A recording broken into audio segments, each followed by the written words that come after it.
Boa noite a todos. Na verdade, na reflexão de hoje, querendo mostrar quem é esse homem novo, à luz da nossa convicção, hoje tive uma surpresa quando comecei a revisar o material que havia utilizado para abrir esta palestra, lembrando que Allan Kardec, faz exatos 152 anos, publicava sua obra A Gênese. E justamente dessa obra, eu tinha tirado um trecho da sua mensagem para iniciar esta reflexão. E ele diz: a humanidade, isso faz 152 anos atrás, ele escreveu, a humanidade cumpriu, até este dia, incontáveis progressos. Os homens, pela sua inteligência, chegaram a resultados que não atingiram jamais em relação às ciências, às artes e ao bem-estar material. Resta-lhes ainda um imenso progresso a realizar. E é o de fazer reinar entre eles a caridade, a fraternidade, a solidariedade para assegurar o bem-estar moral. Então, desse texto, que nos dias de hoje se faz muito real, tá? A gente está vivendo essa etapa, nós entendemos que não é somente do desenvolvimento intelectual e da inteligência que é preciso para a humanidade. É preciso a elevação do sentimento, a elevação do espírito de cada um de nós, para que colectivamente podamos levar a humanidade em frente. Esse é o período que estamos vivenciando hoje. E eu tenho certeza que marcará, e nós fazemos parte disso, uma das fases principais da humanidade, que é a nos mover desde esse mundo de provas e expiações nas que estamos hoje para um mundo de regeneração. E falando do homem, a gente tem que lembrar que o homem é um ser relacional. A gente estabelece relações com outros homens, fala, se comunica. Tá? E essa premissa é importante, porque a partir dela, nós, como espírita, temos que nos esforçar para poder ampliar os horizontes de uma sociedade melhor. E falando em convicção,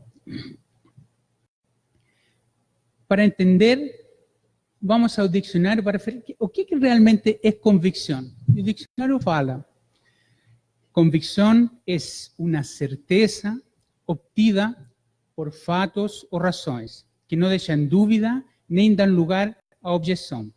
É um convencimento, é uma crença. E a nossa convicção vem de onde? Se a gente vai aos primórdios da humanidade, tá? O homem, desde que começou no despertar da nossa inteligência, procurar encontrar explicações para o mundo que nos rodeia, tentando entender a nossa relação com a natureza, as diferenças que experimenta o tempo terreno, passo de estações, inverno, verão, dia, noite, entender essas forças que às vezes nos assustam, e mesmo que hoje as entendemos, continuamos sem poder dominá-las. E assim, esse conhecimento foi se acumulando e se começou a ver não só a relação com a Terra, com o que eu vivo, com o que eu toco, sino com o resto do universo. De onde vemos? Quem somos? E essa necessidade de conhecer é algo inato de cada um de nós. Nós somos curiosos por natureza. Parece que isso está no nosso DNA. E na medida que fomos adquirindo conhecimento, atrás de conhecimento, foram se gerando crenças, que com o decorrer do tempo passaram a se transformar em cultos religiosos, politeístas no início, nos quais se cultivavam divinidades sob forma de astros, sobre forma de animais em outras religiões. Na religião egípcia, por exemplo, era um mix de animais com seres mitológicos, até que se chegou a um ponto em que as divindades começaram a adquirir uma aparência humana, como era o caso das culturas na Grécia, Roma, mesmo nos tempos quando Jesus nos visitou.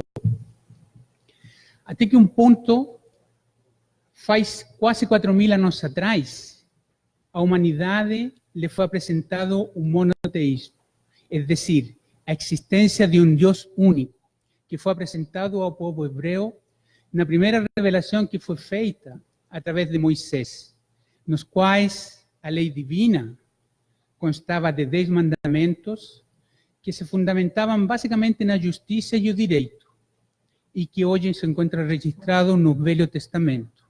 É claro que para fazer cumprir essa lei, o homem precisou criar muitas leis humanas que foram mudando com o tempo. E Moisés foi forçado nesse tempo a promulgar leis rígidas, duras, que se adequavam à época e às condições desse povo sofrido depois de passar séculos baixo o domínio da escravidão no Egito. Lembrem-se que ele recebeu quando se estavam mudando para a terra prometida. E muitas vezes, essa lei dos homens, para fazer cumprir a lei divina, era rígida demais, com penas que iam até a morte quando se transgrediam alguns dos mandamentos.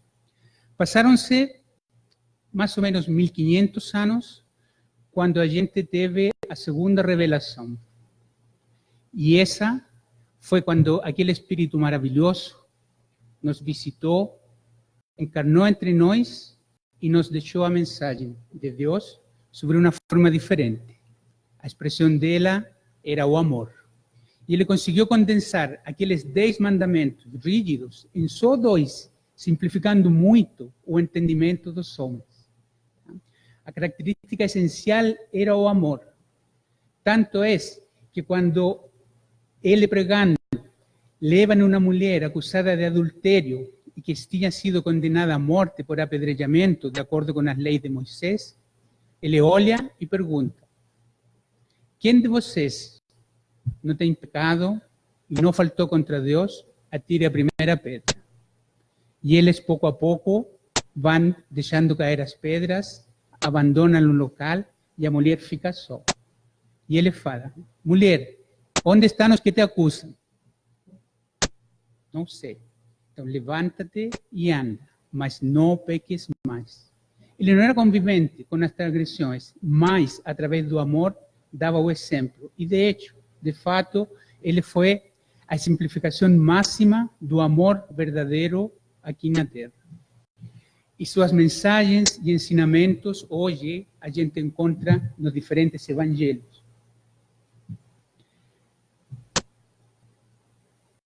1.800 anos, um pouquinho mais depois de que ele voltou à pátria espiritual, a gente teve a terceira revelação, que foi o Consolador. Ele prometeu, quando voltou à pátria espiritual, que enviaria. E, assim, uma multidão de espíritos benfeitores, ajudando a obra de Allan Kardec, nos apresentaram as bases da nossa doutrina. Aquela doutrina que hoje se transformou em nossa convicção. Essa doutrina que esclarece os ensinamentos de Jesus e nos mostra a ascendência do espírito sobre o corpo físico e sua imortalidade e individualidade após o desencarne. As bases da doutrina estão contidas nas 5 obras básicas de Kardec, que foram enriquecidas com as suas obras póstumas, com seus discursos, etc. Porém, não pararam por aí, porque até hoje, a cada dia, a gente recebe novos esclarecimentos que os espíritos nos proporcionam nas suas comunicações mediúnicas, através de psicografia, psicofonia, etc. E isso é o que vai enriquecendo. E a doutrina, além de mostrar-nos o Deus único, nos mostra Ele na sua verdadeira essência. Quando os espíritos respondem à pergunta número 1 do Livro dos Espíritos: o que é Deus? E eles falam: a inteligência suprema, causa primária de todas as coisas. No princípio, falávamos que estamos em uma época em que a gente precisa se focar no desenvolvimento moral da humanidade. Mas, antes de passar, lembremos que Kardec explica muito bem por que a doutrina espírita é o consolador. E ele fala, a nossa doutrina é a ciência que desenvolve, completa e explica, em termos claros e para todas as pessoas, para toda a gente, né? As verdades que foram ensinadas pelo Mestre. E muitas vezes, à luz da doutrina, nós podemos enxergar, principalmente quando analisamos as parábolas, as verdadeiras mensagens, o verdadeiro conteúdo que o Mestre nos deixou. Ele escrevia para nós, ele falava para nós hoje, porque esse povo, nesse tempo, era muito difícil de entender. Ele sabia que chegaria um momento, quando nos fosse apresentado o Consolador, que teríamos a capacidade de entender o que ele realmente nos ensinou. Então, o que é moral? Vamos seguir o mesmo exemplo do princípio. Vamos no dicionário, o que ele nos disse? E fala, moral é um conjunto de regras adquiridas através da cultura, da educação, da tradição e do cotidiano, e que orientam o comportamento humano dentro de uma sociedade. Parece claro? Vamos ver como é que isso se aplica, seguindo o mesmo exemplo, vendo como isso se foi desenvolvendo através. Junto com o conhecimento, o homem também foi desenvolvendo o conceito da moralidade. Nos primeiros agrupamentos humanos, que eram pequenos, muitas vezes familiares, era basicamente instinto, quem definia, quem cuidava do outro, quem fazia uma coisa, quem tomava conta. Com as primeiras organizações sociais, quando a humanidade começou a se expandir na Terra, é claro que isso foi mudando. E se criaram novas leis, novas regras, até em sociedades muito avançadas e complexas, como era a sociedade romana no tempo de Jesus. É possível evidenciar uma série de normas, de condutas e todas que sempre eram adequadas à época. Hoje, por exemplo, a gente falaria, que moral é essa? Era se divertir num estádio onde as pessoas lutavam até a morte. E era aceito, e era o jeito de se divertir nessa época. Depois da instauração do cristianismo, nos séculos XII, XIII, durante o período das cruzadas, onde cidades inteiras foram arrasadas, não ficou pedra sobre pedra, produto de uma guerra entre religiões diferentes. E nesse tempo era aceito. Hoje a gente vê e se horroriza. Quando lê descrições, falava, no sangue chegava a meus tornozelos.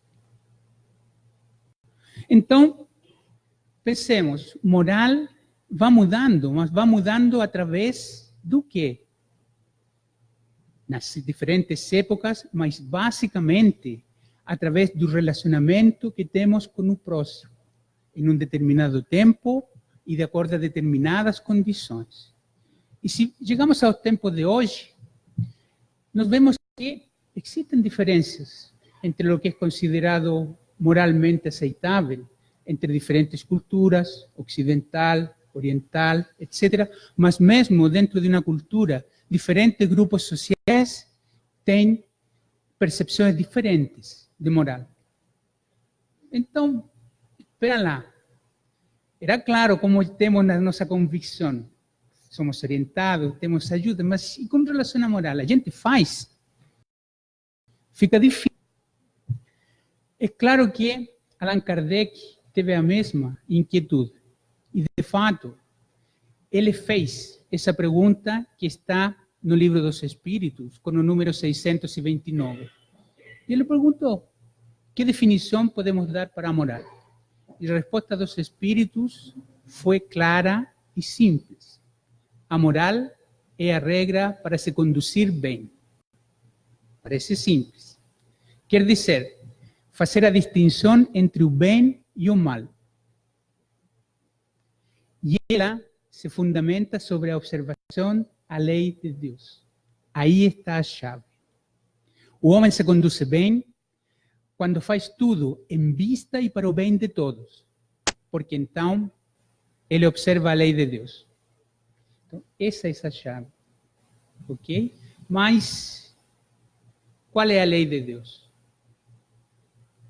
Mateus, no capítulo 22 do seu evangelho, quando se refere àquela passagem em que Jesus é questionado pelos doutores da lei para saber se ele realmente tinha conhecimento sobre a legislação e as leis divinas, ele diz: amarás ao Senhor teu Deus de todo o teu coração, de toda a tua alma, de todo o teu espírito, e amarás teu próximo como a ti mesmo.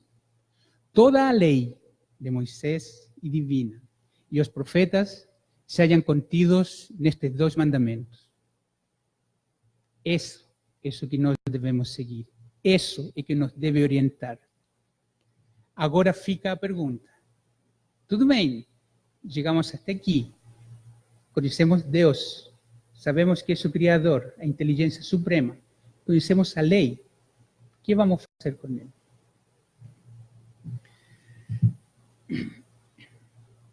Antes de continuar, é preciso fazer uma aclaração sobre a luz da doutrina, claro. Quando a gente fala do homem ou da humanidade, o que é a humanidade? Somos todos nós, que povoamos os diferentes continentes, e, de novo, procurando nos ensinamentos de Kardec, que refletiam basicamente as mensagens recebidas dos Espíritos.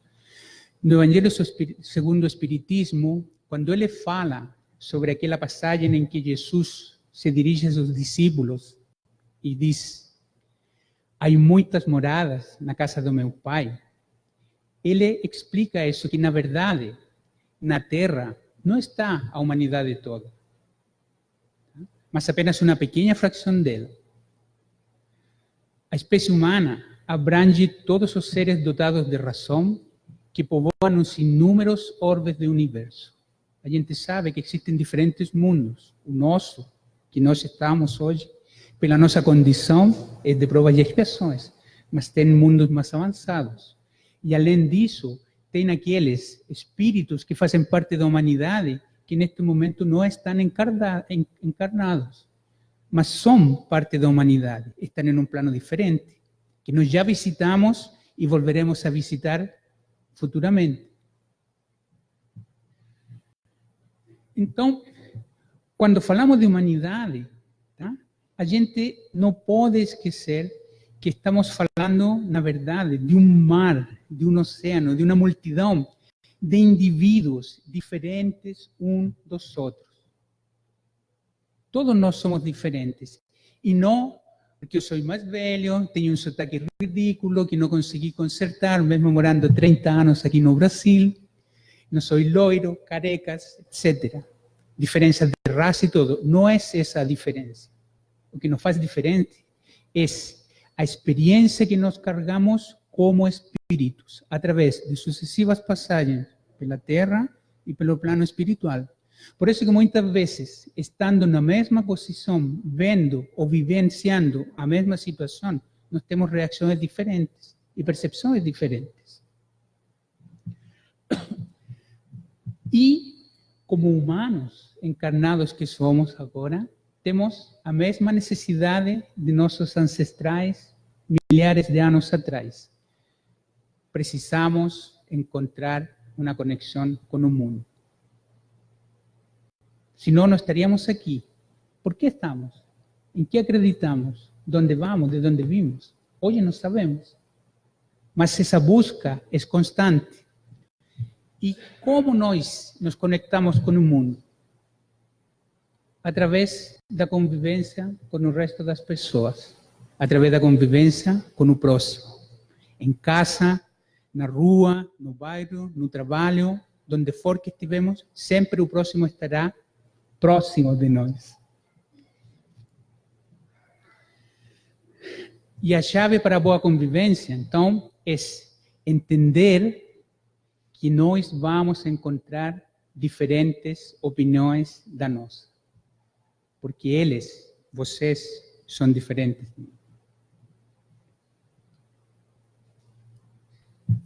Voltando um pouquinho sobre a lei divina. Quando a gente vê amar a Deus por sobre todas as coisas. Espera, deixa eu ver. Eu amo e eu sinto. Então, Senhor, eu te amo.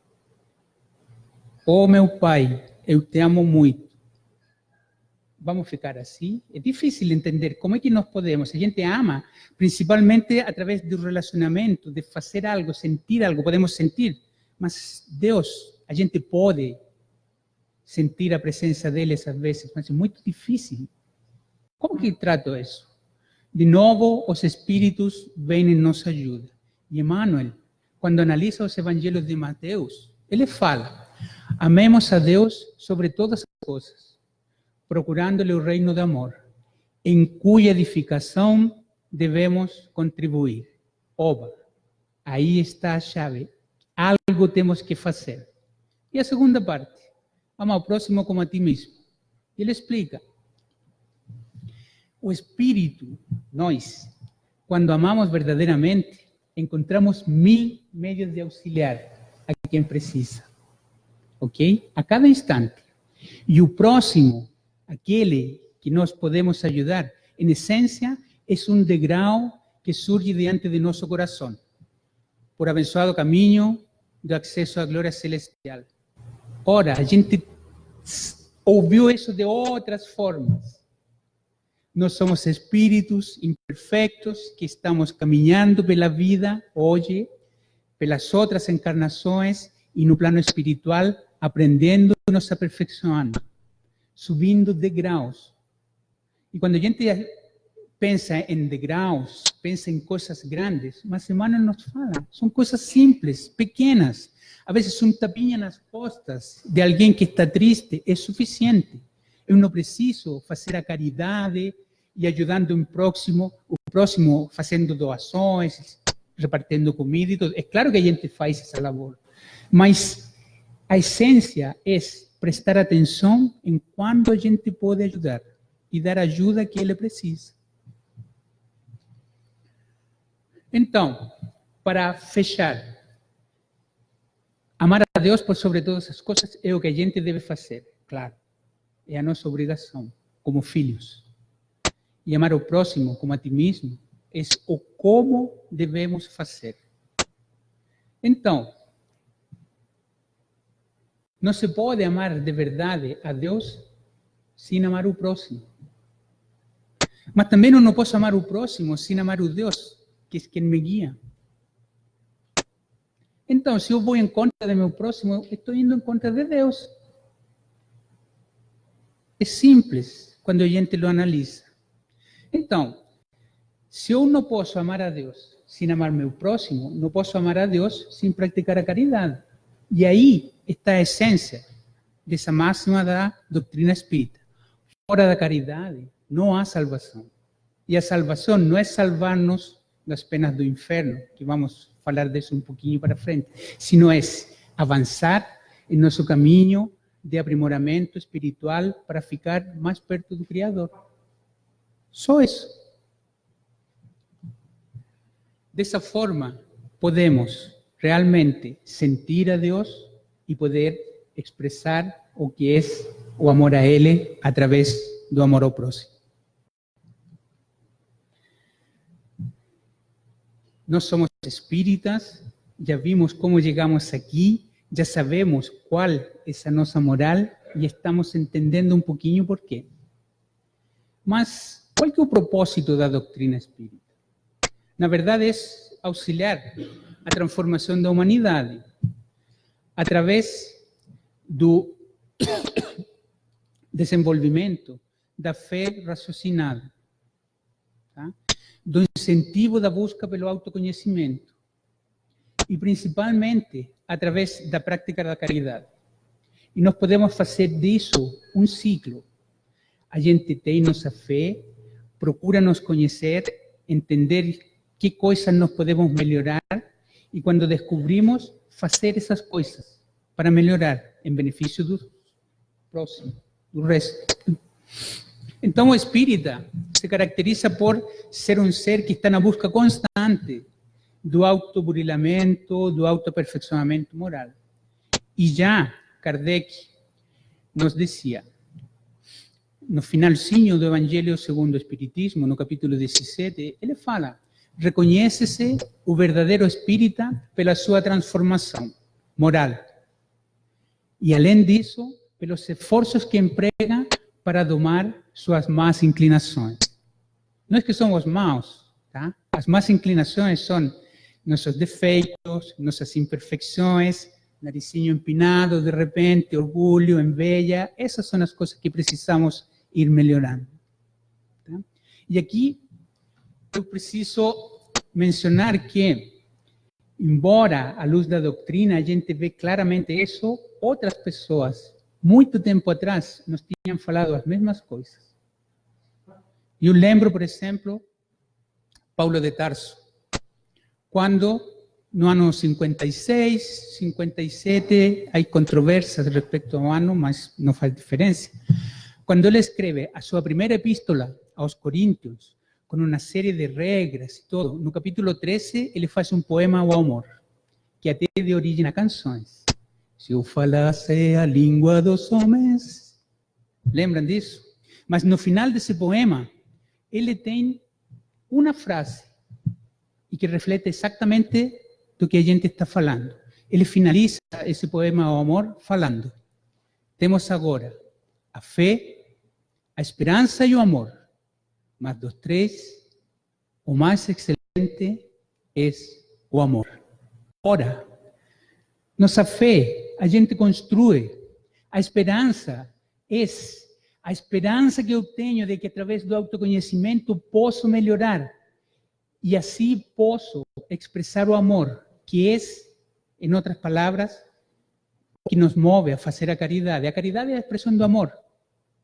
Só isso, irrestrito. Então, acho que vamos progredindo um pouco, juntando coisas que todos nós conhecíamos e quizás mostrándolas de uma forma diferente. Mas como podemos aplicar e praticar a lei de Deus no dia a dia? Sabemos a lei, sabemos o que temos que fazer, sabemos a quem temos que olhar. Mas somos imperfeitos, tá? Ainda precisamos aprender. A primeira coisa, antes de começar a pensar em praticar a lei de Deus, é olhar para dentro, ok? E aprender a lidar com as diferenças de opinião. Porque se eu abro a boca e alguém fala algo que é oposto ou diferente, eu já fico assim com um pé atrás. Se discutimos sobre algo muito importante, provavelmente alguém vai ficar com o orgulho ferido, um melindre, as fofoquinhas, maledicência, etc. Nós, na verdade, somos assim. E para isso, uma pequena amostra. Se eu pergunto para cada um de vocês, o que representam esses dois objetos? Alguns vão falar: olha, eu vejo um círculo em cima de um retângulo. Outro vai falar: eu vejo uma bola e algo meio quadrado. É parecido, não tem muita diferença. Alguém fala: não, é uma letra I.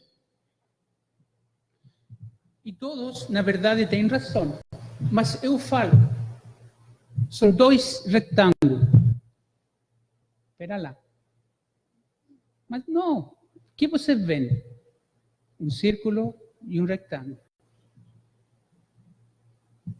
Dois retângulos.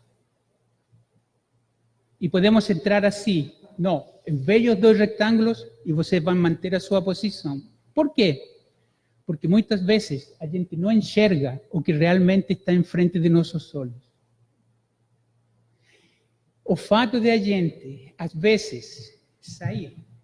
eu vi os dois retângulos porque estava olhando daqui do ladinho, tá? Bem próximo à tela. Mas, falando sério, esse tipo de divergência, que é simplesmente divergência por um ponto de vista, por uma opinião, pela carga que nós trazemos. Lembremos, nós somos espíritos da terceira ordem, aqui embaixo, trabalhando e tentando progredir e aprender cada vez mais. E cada um de nós, vemos sendo de terceira ordem, pela carga, pelas experiências passadas, é diferente do outro. E isso nos leva a ter essas diferenças de opinião.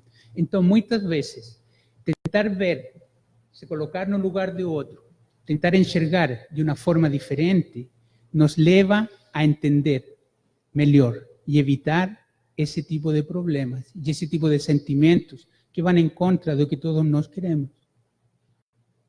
Inveja, egoísmo, raiva, melindre, é tudo oposto à fraternidade, benevolência, caridade. Então, nós vemos na Casa Espírita.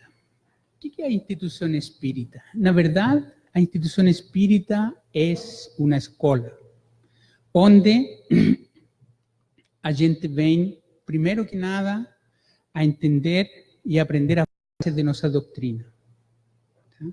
A gente vem na Casa Espírita para exercitar a compreensão, a paciência, a humildade, a fraternidade e solidariedade. As pessoas vêm por motivos internos, individuais aqui. Muitas pessoas vêm para aprender, para encontrar uma resposta, para pedir assistência, para encontrar um ombro amigo. Nós vimos na Casa Espírita e temos que nos esforçar para facilitar o entendimento entre nós, espíritas, todos. Seja o presidente da casa, seja aquele irmão que, através da sua mediunidade, nos ajuda, o passista, o atendente fraterno, o palestrante, o evangelizador, a bibliotecária, a recepcionista. Todos nós, o pessoal que precisa de assistência, precisamos nos entender. E este é o lugar ideal para realizar isso.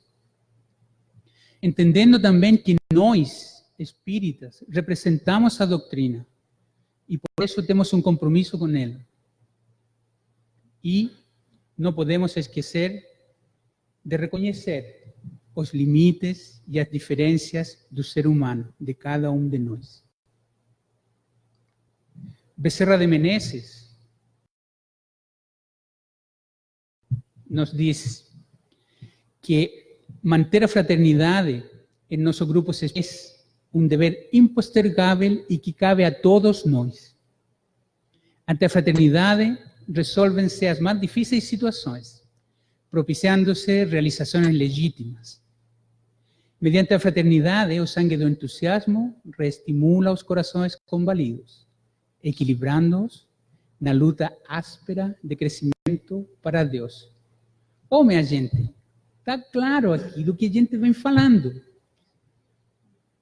Nós somos irmãos, pelo tanto, esse sentimento fraterno devemos colocar acima de todo. E quando estamos aqui, nos ajuda, tá?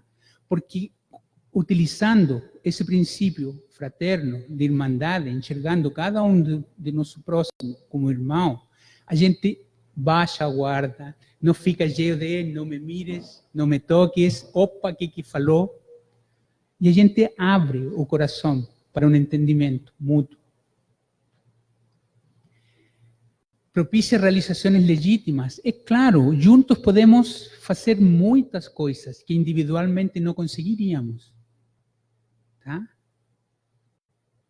Sextas-feiras, aqui, vêm inúmeras pessoas, irmãos, para receber um pouco de alimento. Na evangelização, em los lugares carentes de aqui de Porto Seguro, são centenas as crianças que se beneficiam não só de ouvir a palavra de Deus, os ensinamentos de Cristo, mas dos ensinamentos que os evangelizadores colocam, do alimento que a gente leva, do exemplo que a gente dá. Mas sozinho a gente não conseguiria. Tá? E é claro que Becerra não mente para nós e nos fala. Esse caminho é duro. Não é fácil, não. Precisam se esforçar. Então, já falamos de convicção, já falamos de moral, sabemos falamos de fé, falamos da nossa responsabilidade. Mas no título falava o homem novo. Quem é esse homem novo? Tá? Na verdade, a gente precisa, antes, fazer um apanhado básico assim. Nós sabemos que o estudo e a reflexão nos levam ao fortalecimento da nossa fé, que é uma fé raciocinada. A gente entende, compreende e acreditamos nisso. Não é uma fé dogmática em que nos falam, é assim, você acredita. Não é fanática. A gente não fica convencendo a ninguém para ser espírita. Não é fundamentalista, a gente não vai à luta, não usa a força para convencer. A gente usa a palavra, o coração e o mais importante, o exemplo. Mas essa fé raciocinada nos tem permitido realizar coisas importantíssimas. E uma delas, por exemplo, é superar o temor a Deus. Nós não vemos Deus como esse Deus justiceiro que apunta o dedo e quando a gente parte para a pátria espiritual fala, você seguiu a lei, fez o bem, tem uma eternidade no paraíso. E olhando para o irmão que falhou, fala, infelizmente, você vai para os porões no fogo eterno.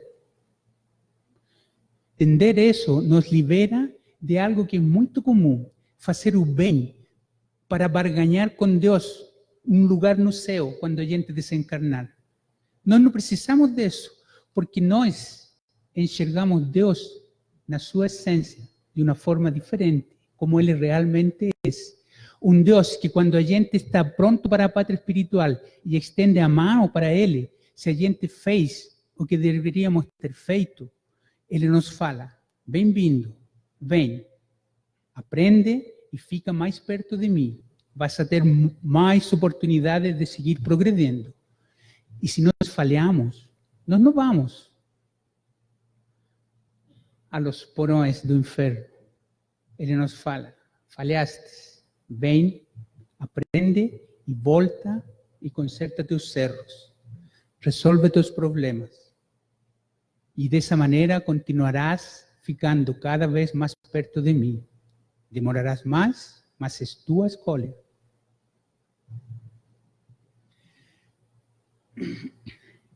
Kardec nos fala, num discurso na Sociedade Parisiense de Estudos Espíritas, que quando a doutrina espírita prescreve o estudo, a meditação, pedimos o concurso da razão, assim provando que a ciência espírita não teme exame, uma vez que antes de crer, a necessidade de compreender. É claro, quando a gente indica o estudo e a meditação, a gente precisa, na hora de estudar, de meditar, utilizar nosso intelecto. E desse modo nós vamos convencendo e vamos entendendo as mensagens. E é por isso que nossa crença e nossa fé se torna cada vez mais forte. Nós sabemos que virtudes como o perdão, a benevolência, amor, compreensão, humildade e indulgência, na verdade são chaves, tá? Que abrem nosso coração e fortalecem nossa alma, de modo que nós podemos ter coerência entre aquilo em que realmente acreditamos e o que praticamos. E isso fortalece a nossa relação com o próximo, sendo coerentes. Eu não posso pregar amor sendo envejoso, sendo maledicente, falar, olha, você vê ela fala que é espírita, mas nunca leu o livro dos espíritos. Para quê? Tá? Não posso ter ações que se confrontam entre a crença e entre o que eu hago. Se eu acredito, eu me comporto de acordo com o que a doutrina ensina. Não que manda, que ensina. Sou eu quem tenho que seguir.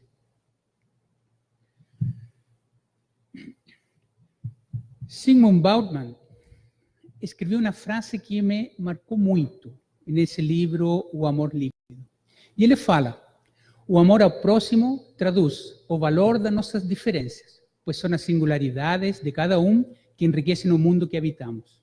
Ora, é fácil eu amar quem torce pelo mesmo time de futebol do que eu, gosta das mesmas comidas, curte a mesma música. Mas amar aquele que é diferente, esse é seu verdadeiro esforço, esse é seu verdadeiro aprendizado. E não é Kardec nem Sigmund Freud que fala. Quem falou isso foi Cristo.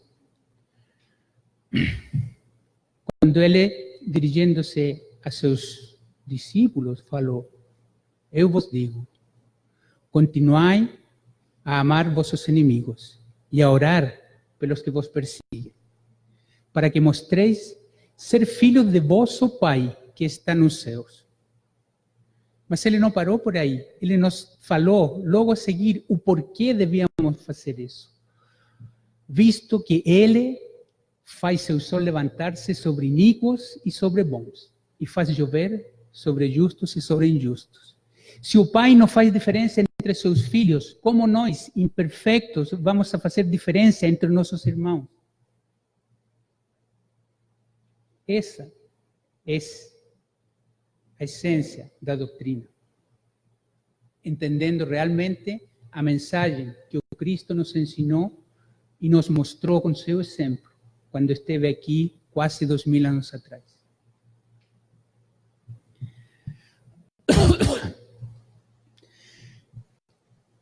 Então, para concluir, a gente vê que alguns já estão me olhando assim, falando, nossa, eu acho que saquei. Isso é novo hoje, somos nós que entendemos a doutrina, que sabemos o que temos que fazer. E precisamos só dar um passo e fazê-lo. Tá? E isso é novo hoje. Na verdade, que é o responsável pela mudança da humanidade, deve ser alimentado pelo conhecimento, que em base a discussões saudáveis, pela compreensão, que tolera as diferenças. Eu olho para alguém e falo, coitadinho, ele não sabe. Mas eu não vejo que tem muitos que olham para mim e falam a mesma coisa. Tá? Então, olhemos cada como irmão. Se tem deficiências, nosso dever é esticar a mão, ajudar, mostrar o caminho. Como muitos fazem com a gente. E a gente esquece disso, não olha para isso. Se preocupa do que é ruim, do que é difícil, do que é diferente. Esse homem novo deve ser alimentado pelo trabalho que construi. Nós vemos, nós precisamos fazer. Não basta falar, não basta acreditar. E é claro, pelo amor que perdoa, principalmente o nosso próximo, quando ele pensa diferente de nós. E nós espíritas, é claro, nos juntamos dentro da instituição espírita e nós devemos ter comprometimento com a nossa casa. Tendo, para isso, humildade para seguir as suas regras. Tendo predisposição para o trabalho, que é duro, mas a gente pode fazer. É só querer. A gente dá um jeito, que o horário, que é isso, não tenho dinheiro, não precisa nada disso. Tá? Às vezes, acompanhar crianças e repartir para eles um doce ou nada, estar na porta controlando que não façam bagunça antes de dar início ao processo de evangelização. São coisas minúsculas, mas eles percebem que a gente se importa. E esse é o segredo. Tendo paciência com as imperfeições alheias. É claro, e é básico. Nós nos relacionamos, então não podemos querer que todo mundo seja como nós. Se nós somos pacientes, outros terão paciência conosco. Então, partilhemos esse trabalho que vai mudar a humanidade, mas tenhamos a certeza de que a labor de transformação é individual, cada um de nós. E para fechar, eu só queria reforçar o que a gente discutiu hoje para refletir sobre a luz de uma mensagem que foi recebida em setembro do ano passado. E essa mensagem nos diz: prezai a paz do mundo, iniciando a paz em vosso lar. Cantai a alegria, sorrindo, mesmo diante do aparente infortúnio.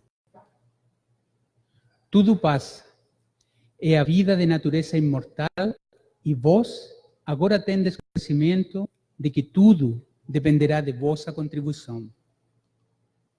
Avançai, a meta vos espera. Jesus, de braços abertos, repete: vinde a mim, eu vos consolarei. Que o Senhor de bênçãos a todos vos abençoe. São os votos do servidor humílimo e paternal de sempre, Becerra de Menezes. Ele enviou essa mensagem através de Chico Xavier em setembro, durante a Semana Espírita em Vitória da Conquista. Eu queria agradecer a atenção de todos, através de Divaldo Franco, sim. Queria agradecer a atenção de todos e que o Mestre Jesus os acompanhe agora e sempre.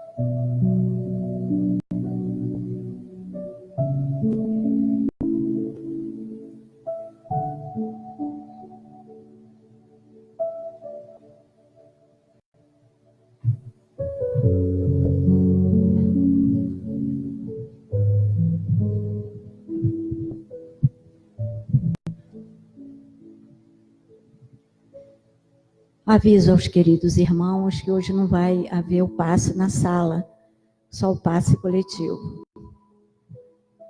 Vamos fechar os nossos olhos e elevar os nossos pensamentos ao Pai Criador e agradecer primeiramente pela vida